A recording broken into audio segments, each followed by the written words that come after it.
एक मुलगा जो 3 वर्षाचा होईपर्यंत बोललाच नाही आणि शाळेत तो वारंवार अपयशी ठरत होता, पण हाच मुलगा पुढे संपूर्ण जगाला सापेक्षता सिद्धांत म्हणजे रिलेटिव्हिटी थेरी देतो. होय, आपण बोलतोय अल्बर्ट आइन्स्टाईन बद्दल. पण त्याआधी आपल्या मराठी चॅनलला सबस्क्राईब करा आणि या व्हिडिओला एक लाईक करा. तर 14 मार्च 1879 रोजी जर्मनीतील उल्म शहरात जन्मलेला आइन्स्टाईन सुरुवातीला खूप शांत आणि अंतर्मुख होता. त्याच्या पालकांना चिंता वाटायची कारण तो 3 वर्षाचा होईपर्यंत बोलला नाही.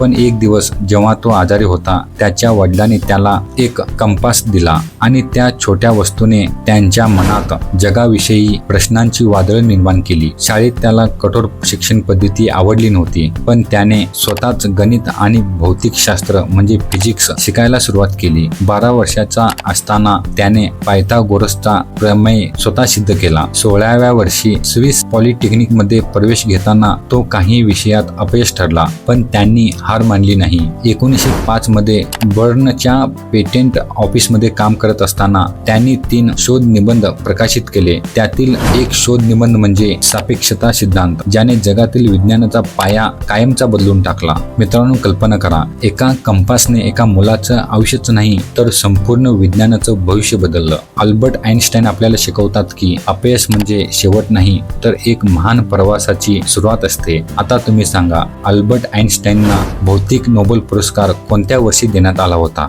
तुमचं उत्तर कमेंटमध्ये नक्की सांगा आणि या व्हिडिओला एक लाईक करून आपल्या मित्रांना पण शेअर करा.